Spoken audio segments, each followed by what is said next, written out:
술라미스 이시키슈라는 분이 쓰신 사랑의 약속이라는 책이 있습니다. 단편 소설이에요. 그 배경은 2차 전쟁 세계대전 때에 있었던 일이었습니다. 어떤 젊은 비행기 조종사와 어떤 여인과의 그 펜팔에 관한 그 이야기가 그려져 있어요. 전쟁이 주는 허무함, 또 출격 때마다 찾아오는 그 불안, 긴장 가운데서 조종사 이 중위는 그 여자가 보내온 편지에서 위로를 받고 삶의 용기를 가지곤 했습니다. 드디어 전쟁이 끝났습니다. 두 사람은 만날 약속을 했어요. 서로 얼굴을 몰랐기 때문에 한 기차역에서 여자가 꽃송이를 들고 있기로 했습니다. 그렇게 공군 중위는 설레는 마음으로 만나기로 한 기차역에 내렸고 꽃 한 송이를 들고 있는 여자를 찾기 시작했습니다. 근데 이게 웬일이에요? 대합실에서 꽃 한 송이를 들고 있는 여자는 뚱뚱한 아줌마였습니다. 조종사는 크게 실망이 되어서 그냥 모른 척하고 지나갈까 생각했습니다. 하지만 전쟁터에서 자신에게 힘과 용기를 주었던 여자에게 했던 약속을 지키기 위해서 조종사는 그녀에게 다가가 자신을 소개했습니다. 바로 그때 그녀는 이렇게 대답합니다. 조금 전에 웬 멋쟁이 아가씨가 내 손에 이 꽃을 쥐어주면서 누군가가 말을 걸어오면 건너편 식당에서 기다리고 있다고 전해달라고 하던데요 라고 이렇게 말했습니다. 여러분 어떠세요? 이런 상황 속에서 여러분들은 정말 그 뚱뚱한 여자에게 약속을 지키기 위해서 다가가겠습니까? 현대는 너무나 이기적인 그런 시대입니다. 자기의 만족과 자기의 이익이 없다고 생각하게 되면 약속을 조개같이 버리는 이 시대 속에 우리가 살고 있습니다. 그러나 약속이라는 것은 지키는 것 아니겠어요? 여러분이 이 조종사처럼 약속에 신실해야 된다는 것을 오늘 말씀을 들으면서 마음에 새길 수 있게 되기를 바랍니다. 우리는 살아가면서 수없이 많은 약속들을 합니다. 이 약속은 신실함을 바탕으로 사람과 사람 사이에 맺어지는 것으로서 약속을 성실하게 이행하는 정도에 따라 우리는 그 사람의 신용도를 평가하게 됩니다. 그래서 만약 어떤 사람이 약속을 잘 지키면 우리는 그 사람을 믿을 만한 사람이라고 이야기를 하죠. 반면에 생긴 것은 멀쩡한데 약속을 잘 지키지 않으면 우리는 그 사람을 신뢰하지 않습니다. 그런데 우리의 삶을 자세히 들여다보면 삶의 대부분이 약속으로 이루어져 있음을 알게 되죠. 여러분, 결혼도 약속 아닙니까? 사회생활도 약속입니다. 모든 것이 약속으로 이루어져요. 심지어 친구 관계라든가 교회 멤버로 등록하여 신앙생활을 하는 것도 모두 약속의 범주 안에 들어가 있다는 것입니다. 결혼의 경우 비록 처음에는 사랑으로 시작되지만은 살아가면서 어렵고 힘든 일들을 겪으면서 서로가 서로에게 했던 사랑의 약속을 지켜내는 것이 결혼 생활이라는 것을 우리는 깨닫지 않습니까? 어떤 뭡니까? 어떤 예능 그 프로를 보니까 결혼 3년차 그 아주머니에게 이런 질문 하더라고요. 요새 신혼사님이 어떻습니까? 하고는 물어봤더니 1년 반 동안은 좋았지만 지금은 그냥 의무적으로 사는 것이죠. 그렇게 대답하더라고요. 여러분이 이 약속을 바탕으로 해서 살아가는 것이 바로 이 결혼 생활인 거예요. 친구들과의 관계도 마찬가지입니다.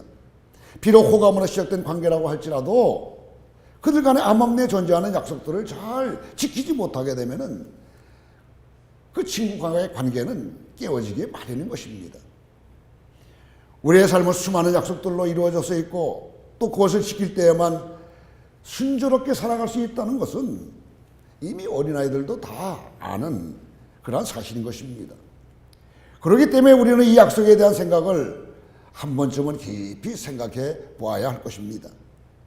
저는 이 시간 특별히 약속과 관련해서 두 가지 면을 여러분과 같이 생각해 보도록 하겠습니다. 그 하나는 우리의 삶의 중요한 동기로서의 약속입니다. 우리의 삶을 움직이게 하는 동기들은 참으로 다양해요. 그런 동기들에는 긍정적인 것들도 있지만 부정적인 것들도 있습니다. 긍정적인 것들의 대표는 아마 사랑을 들 수 있을 것입니다. 그리스도인들이라면 우리의 주님이 그러셨던 것처럼 사랑 그 하나만의 이유로 우리는 살아가야 할 것입니다. 반면에 부정적인 동기들도 있어요. 어떤 사람들은 욕심이나 분노나 상처에서 얻은 악으로 자신의 삶을 끌어가기도 합니다. 이렇게 악한 동기로 삶을 이끌어가는 사람들의 결말은 언제나 비극일 수밖에 없습니다. 그런데 약속은 우리 삶의 동기로서 긍정적인 것들의 하나라고 할 수가 있습니다. 비록 어렵고 힘든 상황이지만은 약속을 지키기 위해서라도 열심히 살아간다고 한다면은 그것은 참으로 아름다운 결말을 가져올 것입니다. 두 번째 약속과 관련해서 함께 생각해 보고 싶은 것은 약속은 언제나 관계 속에서 맺어지는 것이기 때문에 관계를 깨뜨릴 생각이 없다고 한다면은 반드시 그 약속을 지켜야 한다는 것입니다. 특별히 어른 중에는 어린 자녀와 약속한 것을 쉽게 생각하고 지키지 않는 일들이 종종 있는데 이것은 참으로 안타까운 일이 아닐 수가 없습니다. 부모가 약속을 지키지 않게 되면은 어린 자녀는 다른 사람을 신뢰하지 못하게 됩니다. 또한 어린 자녀 또한 약속을 가볍게 여기고 약속을 지키지 않는 사람이 되기가 쉽습니다. 그러므로 사랑하는 부모님들은 자녀와의 약속을 반드시 지키시는 신실한 부모님들이 다 되셔야 될 것입니다. 자, 어린 자녀와의 약속도 이토록 중요한데 하물며 이 세상에서 가장 높으신 분, 우주 만물의 주인이신 그 하나님과의 약속, 이것은 어떻게 해야 될 것인가 하는 것입니다. 두말할 필요도 없지 않겠어요? 이 세상에서 가장 높으신 분, 우리의 삶을 주관하시는 그 하나님과의 약속은 너무나 특별한 약속이기 때문에 우리는 그 말을 다른 말로 사용을 합니다. 그것이 무엇인지 아세요? 바로 언약이라는 것, 또 소원이라는 이러한 단어로 표현을 합니다. 언약은 하나님 우리에게 하신 약속을 의미하고 또 소원은 우리가 하나님께 한 약속을 의미합니다. 물론 우리 하나님은 언약에 신실하시기 때문에 자신이 하신 그 약속을, 그 언약을 반드시 지키시는 분이십니다. 자신의 하나뿐인 독생자 예수님을 십자가에 못 박으실 정도로 그렇게 신실하게 지키시는 분이 바로 우리 하나님이십니다. 여러분, 그렇다면 우리는 어떠냐 하는 것이죠. 여러분은 하나님께 소원한 것들을 신실하게 잘 지키면서 살아가고 계십니까? 우리는 반드시 기억해야 될 것이에요. 약속은 관계 속에서 이루어지는 것이기 때문에 그 관계를 깨뜨릴 의도가 없다고 한다면 반드시 그 약속을 지켜야 한다는 것입니다. 약속 지키기가 하도 어려우니까 어떤 분들은 그러면 약속에 관해서는 모두 다 하나님께 맡기고 우리는 굳이 하나님께 약속 같은 것은 하지 않는 것이 낫지 않겠느냐고 말하는 그런 사람들도 있습니다. 그러나 이것은 천만의 말씀이죠. 신앙생활이라는 것은요, 결코 일방적인 것이 될 수가 없습니다. 신앙생활이라는 일종의 결혼생활과 같은 것입니다. 신랑과 신부가 약속을 통해서 가족이 되듯이 약속을 통해서 하나님의 가족이 되는 것이 바로 신앙생활입니다. 그렇다면 우리가 하나님의 가족이 되게 하는 그 약속이라는 것이 무엇이겠어요? 그것은 바로 예수 그리스도를 왕으로 모시고 하나님의 가족답게 하나님의 법에 따라 사는 것을 말합니다. 그런 점에서 성경에 나오는 그 인물들은 하나님의 가족답게 하나님의 법인 그 약속을 지킨 사람들이라고 할 수 있을 것입니다. 그래서 성경의 인물들은 언제나 하나님의 구원의 은혜에 대한 응답으로서 반드시 이러이러하게 살겠습니다 라고 소원을 하는 것입니다. 오늘 우리의 본문에 등장하는 사도 바울도 이 소원의 부분에서는 예외가 아닌 인물이에요. 우리 18절 말씀을 같이 읽도록 하겠습니다. 형제들과 작별하고 배 타고 수리하러 떠나갈새 브리스길라와 아굴라도 함께 하더라. 바울이 일찍이 소원이 있었으므로 갱그리아에서 머리를 깎았더라. 본문은 일찍이 하나님의 은혜로 구원을 받고 사도로 부름을 받아 이방인의 복음을 전했던 바울이 소원의 증표로 머리를 깎았다고 말해주고 있습니다. 하나님의 약속에 근거해서 그리스도를 통해서 하나님의 가족이 된 바울의 마음속에는 그 은혜의 구원에 대한 응답으로 일찍이 소원이 있었던 것입니다. 그리고 바울은 바로 이 소원으로 인해서 자기 자신의 생명을 아끼지 않고 전심으로 헌신할 수 있었고요. 그 소원을 지키기 위해서 끝까지 깨어 기도하며 나아갈 수가 있었습니다. 저는 이 시간 이러한 그 바울의 소원이 여러분들 모든 가운데서도 일어날 수 있게 되기를 간절히 소원합니다. 우리 마이애미 온누리 교회 성도들이 그저 하나님의 은혜로 구원받는 데서 끝나는 어린이와 같은 신앙이 아니라 받은 은혜에 대한 응답으로 하나님께 적극적으로 소원하는 성숙한 신앙인들이 되기를 간절히 바란다는 것입니다. 왜 이렇게 간절히 바라는 줄 아세요? 그것은 우리 신앙생활 가운데에 하나님께 드리는 약속, 즉 소원이 없는 신앙생활은 자라지 않는 병약한 신앙생활이 될 수밖에 없기 때문에 그렇습니다. 일방적으로 주고 일방적으로 받기만 하는 관계, 결코 그 관계는 더 이상 깊어질 수가 없어요.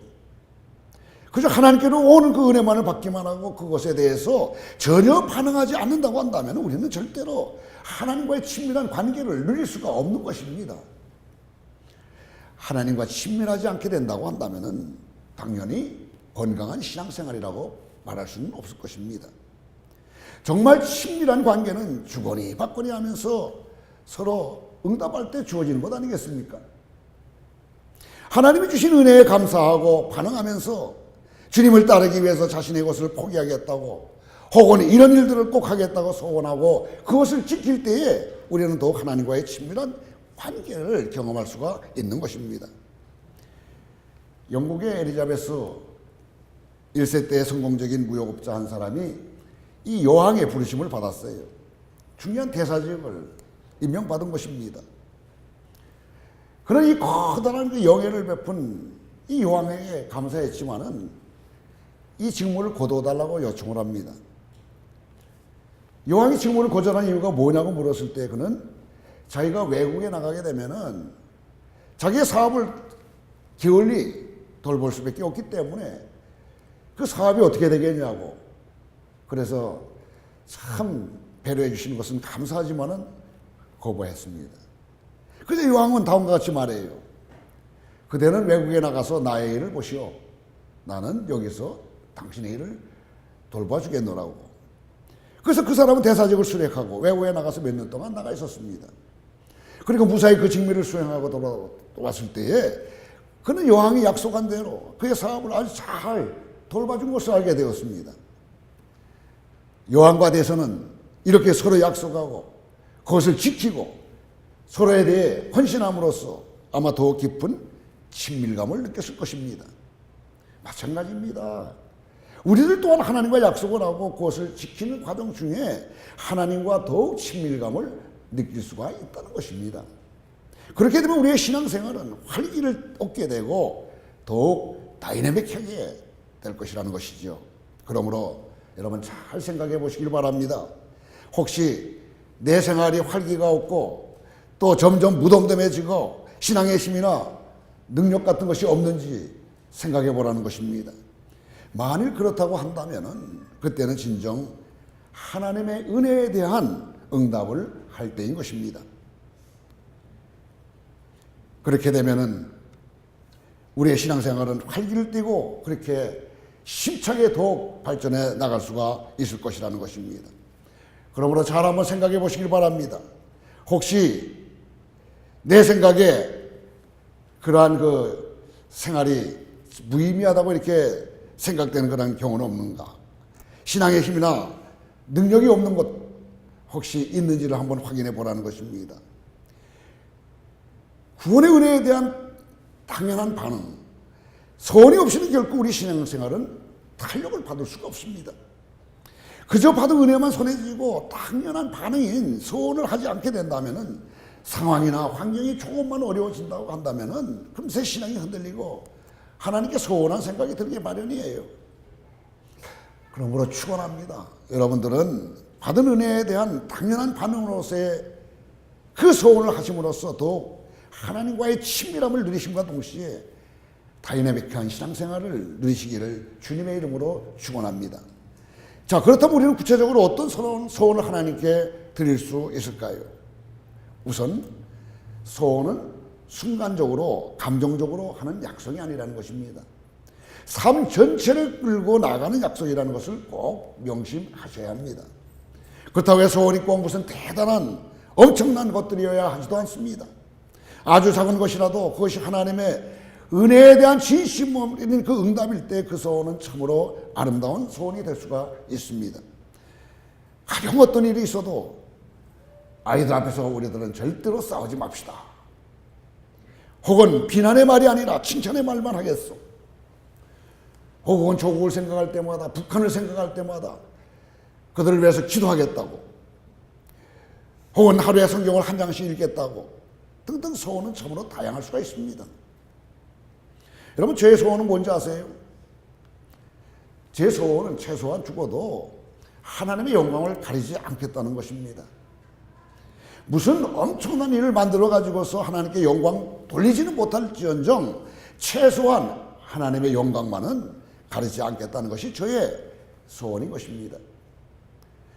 그래서 저는 이 소원을 지키기 위해서 제가 해야 될 것이 무엇인가 구체적으로 생각을 해봅니다. 그것은 어떤 경우라 하더라도 교회가 분열되는 것은 원치 않는다는 것입니다. 저희가 8년 동안 시애틀에서 사역을 하다가 이 마이애미로 왔어요. 아마 시애틀에서 제일 먼 것이 이 마이애미일 것입니다.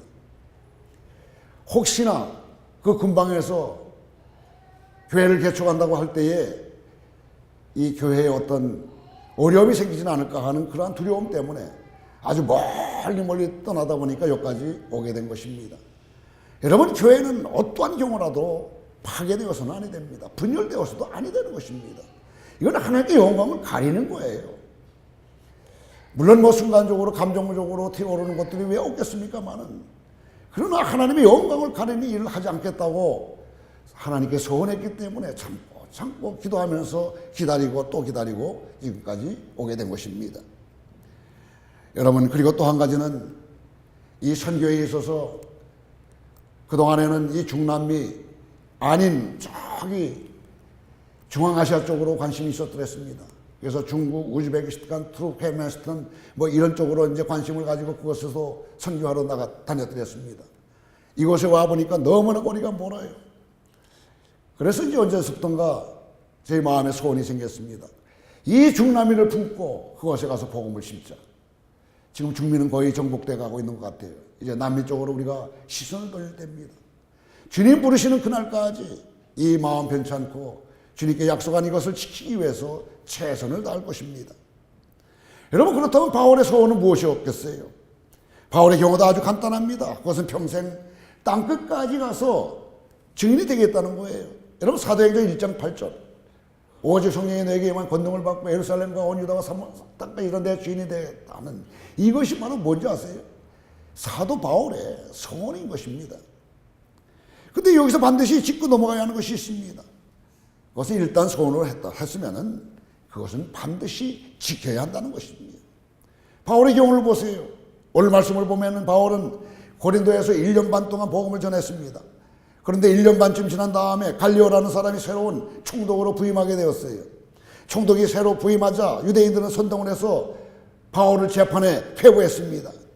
바울이 율법을 어기면서 하나님 공경하라고 한다고 고발하면서 그렇게 고발했어요.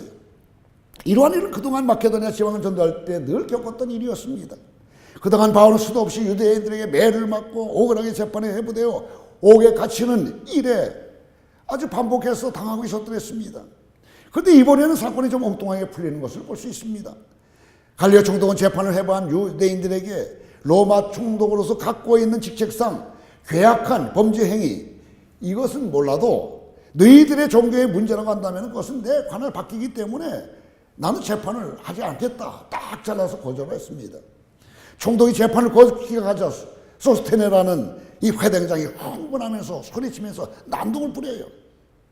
그래서 상황이 이렇게 돌아가자 관원들은 바울이 아니라 이 소스테네라는 회당장이를요 때려가지고 내쫓아버리고 맙니다. 그래서 사건을 종결시켰어요. 사건은 2차 선교 여행이 마무리로서 아주 유쾌하고 통쾌한 이야기라고 할 수가 있는 것입니다.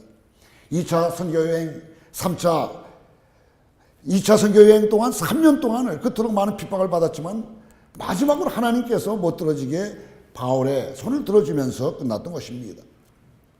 그런데 이렇게 이야기는 통쾌하게 끝났지만은 아직 바울에게는 끝나지 않는 것이 있었어요. 아가야를 떠나서 겐그리아에 오면서 바울은 자신이 원했던 소원을 기억하기 시작했던 것입니다. 사랑하는 성도 여러분, 소원은 바로 이런 것입니다. 내 삶이 끝나지 않는 한은 결코 끝나지 않는 것이 바로 소원이라는 거예요. 주님 앞에 갈 때까지 계속되는 것이 바로 소원인 것입니다. 저는 오늘 말씀을 준비하면서 참을 수 없는 갈증이 올라오는 것을 느꼈습니다. 그것은 여러분들을 향한 간절한 외침입니다. 진정 여러분의 소원은 무엇입니까? 사도 바울과 같은 그런 소원을 해보신 적이 있으세요?